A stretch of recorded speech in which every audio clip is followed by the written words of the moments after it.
Hello, welcome to Gardener's World. By August, any pot, however rich the compost mix, will be feeling pretty exhausted if it's had to produce a really vibrant display. Now, obviously, you want that display to keep going on for as long as possible. So now's the time to start feeding all your containers. I'm giving these some comfrey, that is homemade, but a general purpose tomato feed would do the job, liquid seaweed, anything that isn't too high in nitrogen but got plenty of potash will keep the flower buds producing right on for the whole of August and well into September. This week, Carol returns to our first-time gardeners, Dan and Dominique, to show them how to keep their borders looking their best and how to propagate favourite plants. It's thrilling propagation because you really get to know your plants much more intimately, and it's lovely to see things that you've helped to create. And Rachel visits Colton Fishacre in South Devon, where they've created a microclimate and can grow a fantastic array of exotic plants. You're showing off here. You've got that. I'm really pleased with that. That's a bird of paradise. Yes, that's amazing. Yes. Very jealous. And I shall be doing some hedge cutting and harvesting the ingredients from the garden to make a delicious ratatouille.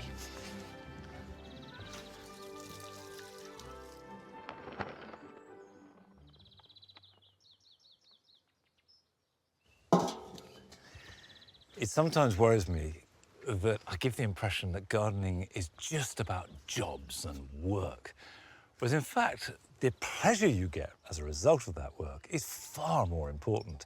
And if ever there was a moment when you can just revel, it's August. The garden reaches a kind of state of ecstasy.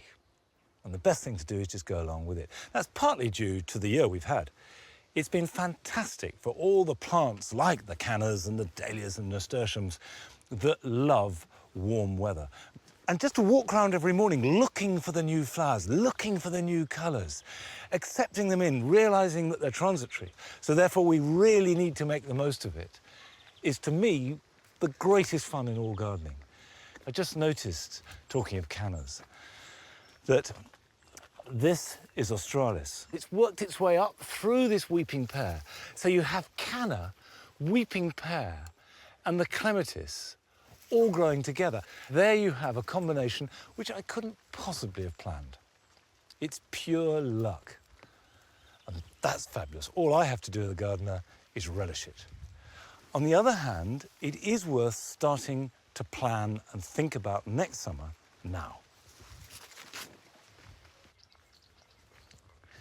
The reason why it's good to plan for next year now is just because the garden has reached its fullness.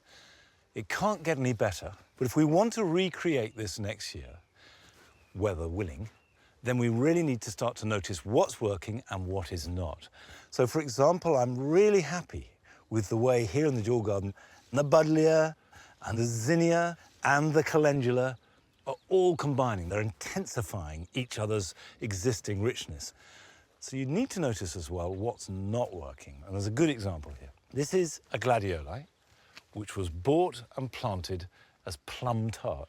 Now, plum tart should have lovely burgundy plum-coloured flowers, but that's not plum tart. I suspect I've been delivered the wrong corms. However, whatever the reason, it's not working as it is, and I need to think about moving it. Now, the great garden writer and plantswoman Vita Sackville-West, of course made Sittinghurst, came up with this tip for finding the right home for plants next year. You cut a stem, in which case I'm going to go right down the bottom. Right. And then you take the flower to where it might be at home and just keep trying different places. Well, that's no good. Now you can see, for example, that colour combination just doesn't work at all. Come on.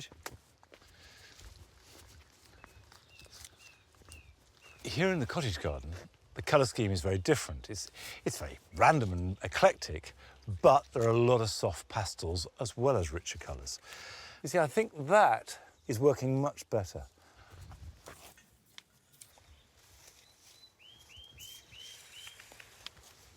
Got a little bit of string. Now, as long as that holds for the rest of the day, that's plenty. And immediately, that looks much more at home to me. And going around the garden, just making delicate readjustments by cutting flowers and moving them to a potential new home is a very good way of planning for next year. But of course, another great way is to get out, go and visit other gardens, get inspiration and ideas from what other people are doing. And there are thousands open at this time of year. The RHS, for example, as well as their main gardens, have over 140 partner gardens. And Rachel went to one of them, Colton Fishacre in Devon, where they created a microclimate, which has enabled them to grow an extraordinary range of plants.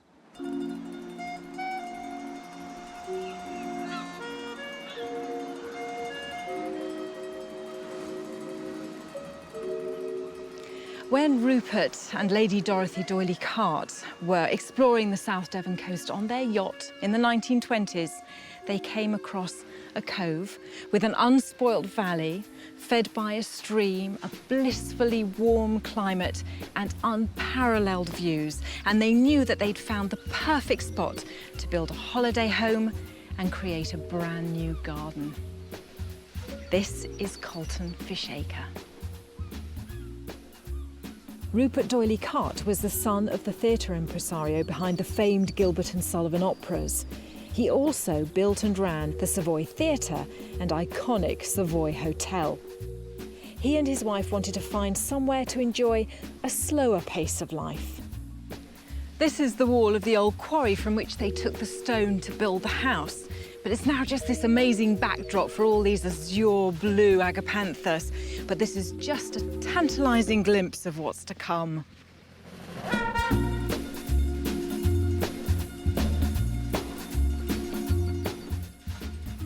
While the house was being built, the D'Oyley Carte set about creating their dream garden. But because we're so close to the sea here, they knew that they would have to provide some sort of protection from those salt-laden sea winds. And so they planted a shelter belt, these trees along here, the pines, the home oaks. And by doing so, they created a microclimate, which was absolutely perfect for growing the tender and exotic plants that they loved. Senior gardener Martin Pepper has the enviable task of working in perhaps one of the most idyllic settings I've ever seen. I do love the way that you've got the house there just really nestling in all that greenery. How important do you think was making a garden to the D'Oyley Cartes when they arrived and they saw this plot of land? They were both keen gardeners. They kept plant records with some of their records, so we know the sorts of plants they liked. And they said, the phrase we latched onto is they're quite dynamic and experimental in their planting, so we feel we can follow that to a certain extent. Mm-hmm. Lady Dorothy liked pastel colours, and so we planted this up with a mixture of hardy and half-hardy perennials. Mm-hmm. And as you see, I think Lady Dorothy would have liked it, and it's worked very well. This dahlia is the one that's immediately caught my eye. That's Dahlia Murkii, and it's very graceful. It does really complement the borders. And also lots of salvias in this. We do like to grow salvias. They last well into the end of the season. This will still be giving good colour at the start of November. And I have to say that these soft pastels, these are exactly my kind of colours. I feel very at home here. But what about Rupert? Did he share his wife's taste? No, Rupert liked hot colours and jazzy colours. Something completely different. Something completely different.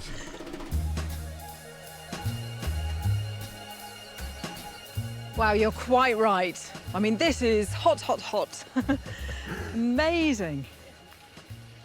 It's interesting that this area was created to suit Rupert because, to my eye, it is quite a masculine style of planting. You've got a lot of repetition and big blocks of the same plant as well.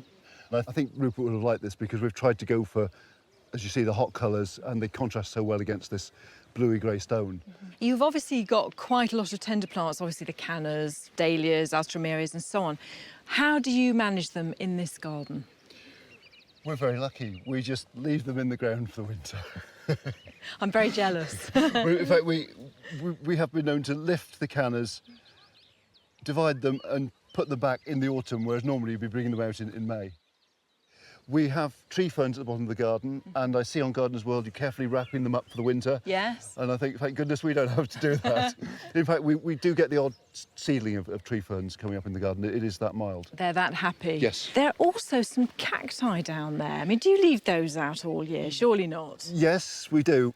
You've got to remember that in the desert, the night temperatures can fall quite a lot, and we don't get too hard a frost here, so I think that's a lot to do with it. That magic of the southwest. Yes. Speaking of which, you've also got, you're showing off here, you've got that. That's, yes, rather pleased with that. That's a bird of paradise. Strelitzia, yes, that's amazing. Yes. You do know it is plastic.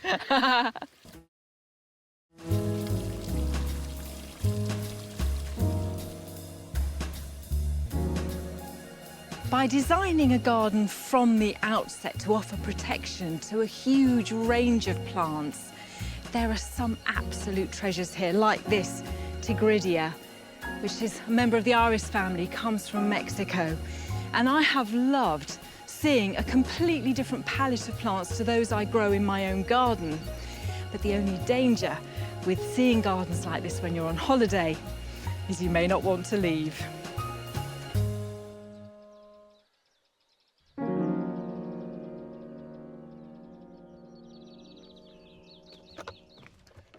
Of course, you can create a microclimate simply by planting a hedge in your garden. And if you know your garden well and know where the winds blow or the cold corner or even the particularly sunny spot, you can plant your hedges accordingly and create an area where plants would otherwise not thrive, and they will do very well for you. But if you've got hedges, you must maintain them, and now is the best time to trim hedges. You want to leave it till well into July, so that nesting birds can finish raising their broods, and sometimes they can raise as many as 3 in a mild year. So don't be too soon for that. And when you're cutting hedges in summer, the idea is to trim them. You're not trying to dramatically reshape them. So you can see that a trim hedge tightens everything up, sharpens it. It's sort of like ironing a shirt, which you might say is rich coming from me. But apparently other people iron shirts and it looks smart. And by cutting them back at this time, it keeps it crisp right through into winter. But the important thing is just cut off the new growth. And actually, if you cut too hard, the hedge can look very bare and it doesn't regrow before next year. When you prune in winter, you can cut back as hard as you like, right into old wood, and that will shape it, and then the new growth will come from the point where you cut. So essentially, you trim in summer and cut in winter.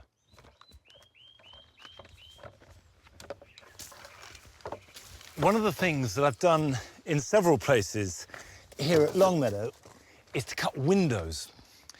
The point of it is to see through something that adds to the garden. It's a borrowed view. So the first thing to do is to recover the cleanness of the view and the outline by trimming it up. I would say always wear goggles when you hedge cut. If you're surrounded by buildings, roads or whatever, what you can do is cut an alcove to put a seat in, or cut back to a fence and put a mirror in.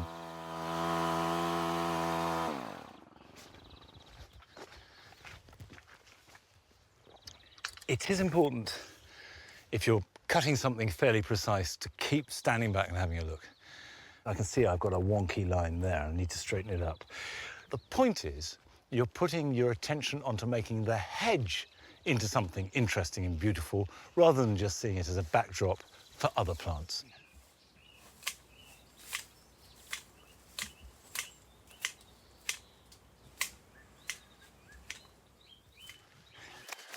That's better.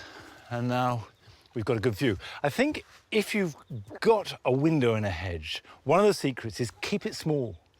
Don't be tempted to have a great panoramic view, because if you want that, then don't have a hedge there in the first place. A glimpse is enticing. Throughout this year, Carol has been visiting Dan and Dom to help them create a beautiful garden. And she's been back to see them, not just to help them develop it and maintain it so it keeps looking good, but also show them how they can carry that forward into next year.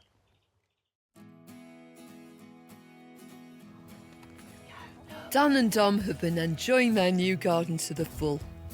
They've created a place to relax, to grow food, entertain, and have somewhere safe for their daughter Finna to play. Their hard work has really paid off. But looking to the future, to maintain their successful start, there's always going to be work to do. Oh, I love these tours because everything's come on so brilliantly. It looks wonderful. It's looking great. What are you most pleased with? Oh, it's tricky actually. There's quite a few. Sweet peas I love because they just smell heavenly. So they're great. Yeah. The cosmos has gone mad. They're It just keeps fantastic, going. Yeah. Look at your Rebecca just coming About out. to go, isn't it? I mean, look at the prospects in store, these asters. And this, do you remember when we brought that from the garden centre? He was little, and it's been in flower ever since. Well, it's a perennial wallflower, Erysimum bulbs mauve, so it does really do what it says on the packet. It keeps on going. But you get to this stage when you think, well, what am I going to do? You know, all the flowers are Yeah, at they're the all slowly top. migrating up, aren't they? Yeah. So it'd be a good idea to take these out, I think, you know, just go for it. But at the same time, you can make some cuttings and make some new plants. Take it right down as far as you can. So material for your compost heap.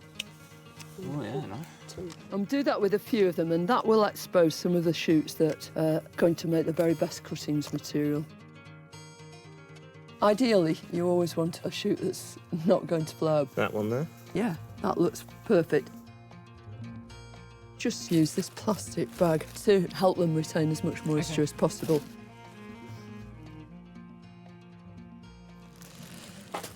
So a bit of drainage, and then this. It's any sort of multi-purpose compost, but preferably with lots of loam in it. So this looks like it's actually got some grit in it already. Yeah, that grit means everything's going to drain through really well. Then a cutting. If you just strip the bottom leaves off. Now we're going to nip that bud out. Okay. And even if it didn't have a bud there, I'd still nip the top off because that will eventually make it branch out. Just neaten that up and then just push it in up to the hilt.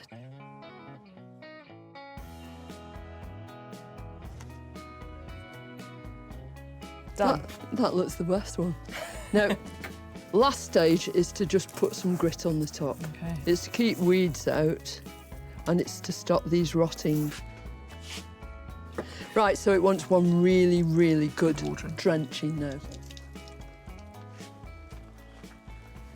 I think it's rather wonderful to have the prospect of all those new plants to fill your garden with next year. But meanwhile, there are a few problems that need dealing with, and there's no time Yeah. like the present, really. Weeds. Yeah, quite apart from aesthetics, the reason for getting rid of weeds is because they compete for resources. So it's a great idea to stay on top of them, get rid of them when you can. There's two sorts of weeds, basically. Annual weeds, Yep. if it's something that you can easily scrag out, and it seeds furiously very, very quickly. It's almost certain to be an annual. But then there are perennial weeds, and they're the real baddies. Okay. Dandelions, Yeah, got all those. docks, you've got them. Got all those. Yeah. With them, you really have to make sure that you remove all the root. So if you just look in a little patch like this, I mean, you've got bittercress down here Yep. that's already seeded. So that's an annual. There. That's an annual, Yeah. yeah. Now, this is an annual, very handsome one. Yeah, it's cute. It's a willow herb. Here's a good example of a perennial weed. This is creeping buttercup, and it's already started to do what it says. Yeah. So you want to get that out, get the crown of the plant out just with a little fork or something.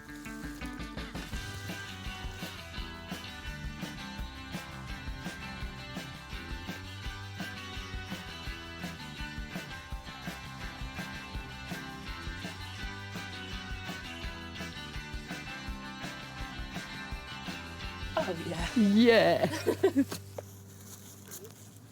That's a goodly amount, isn't it? It's getting there, aren't we? Right, now all we need to do is put this on the compost. You've got a compost heap. We have. It's down the side of the shed. What's it doing there? We thought it'd be a good idea because it's on concrete. The compost's got to be sitting on the earth because there's going to be all this interaction with microbes, just moving backwards and forwards, worms too, all that activity. I reckon you're really going to have to move it. Single-handed.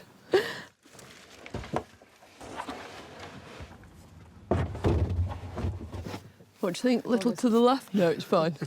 We're in danger of using it there as well, which is quite good. Yeah. So I think all the stuff that was in it before can go in. And that's great, because it's always good to turn your compost heap. And I think the thing is, when people have tiny gardens and they've just got grass, it often turns into a sludgy mess.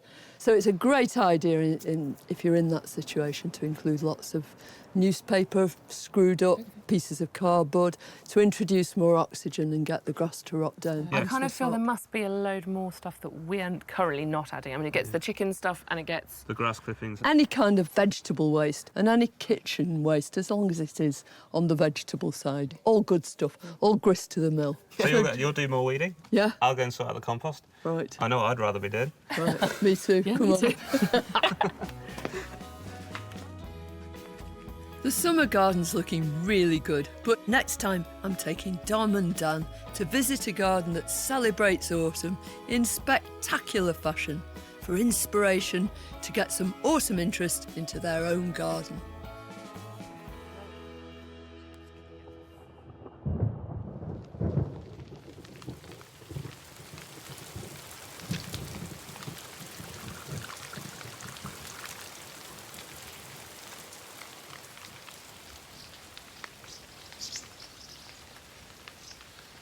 Normally, by August, we would have cut all the box hedges in the garden and they would be looking trim and neat.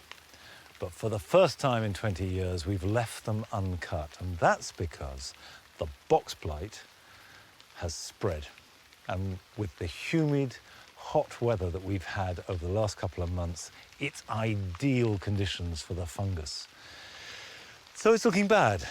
However, if you've got box blight, the first thing is not to cut the hedges, because that leaves wounds and it weakens the plant, gets an entry point for the fungus, and the plant can't resist. It also encourages a flush of new growth, and it's new, fresh growth that is most liable to be hit by the blight. So leave it. It'll look shaggy, but leave it uncut. This, by the way, is not a cure for box blight. It's just one way of combating it. Now, that's all pretty depressing. But here are some positive jobs that you can get on with this weekend.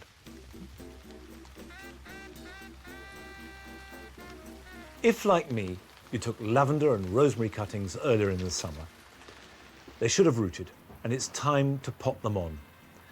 Lift them out of the pot and carefully break them apart without damaging the roots. Pot each one into a very free-draining compost, and you don't need too big a pot. Water them, then put them somewhere sheltered where they can stay all winter, ready to plant out next spring. It's a good idea to take the tops out of any tomato cordons that have reached 6 foot tall. This will divert the plant's energies into growing and ripening existing fruit before the end of summer. It's time to sow salad crops for autumn and winter. If you don't have a greenhouse, sow them direct outside, keep them thinned and water them well. If you do have a greenhouse, sow them in a seed tray, grow them on under cover, prick them out so they are ready to be planted individually when the greenhouse has been emptied of tomatoes. What really matters is that you do this soon, so the plants have a chance to grow strongly before the light fades and the weather gets colder.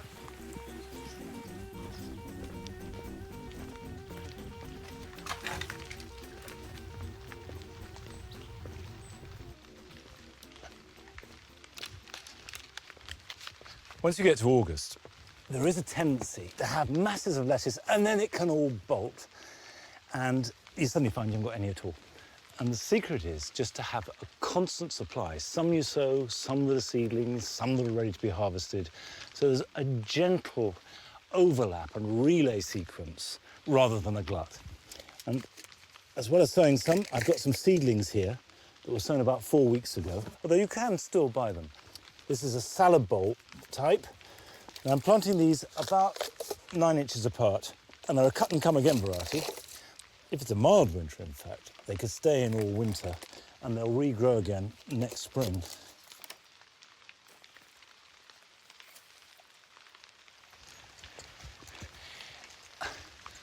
Irony of watering in the rain, but it's really important to keep lettuce watered at this time of year. If they get dry, they never recover. So even if it's raining, once you've planted them, water them.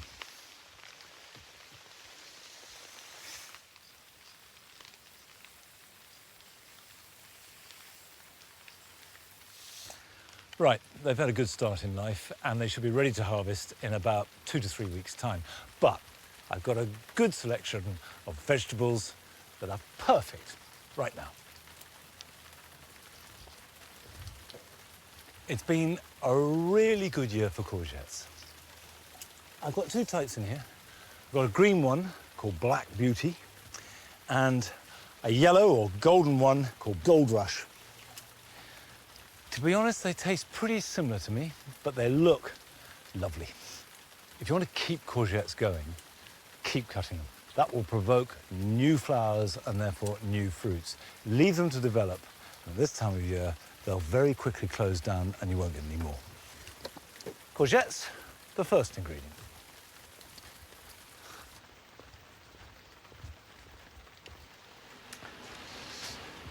The tomatoes have grown well this year, and they've been ripening steadily for about the last month. We've been eating them for the last 3 weeks. These are both Italian, beefsteak, ribbed tomatoes, lovely when eaten raw and very good when cooked.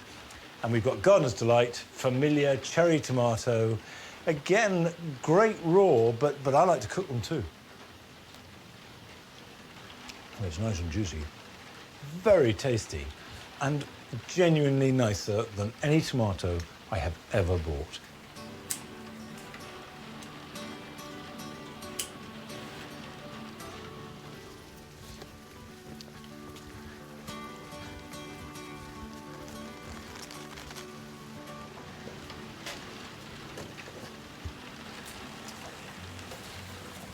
Got a few chilies, some garlic, now for some beans.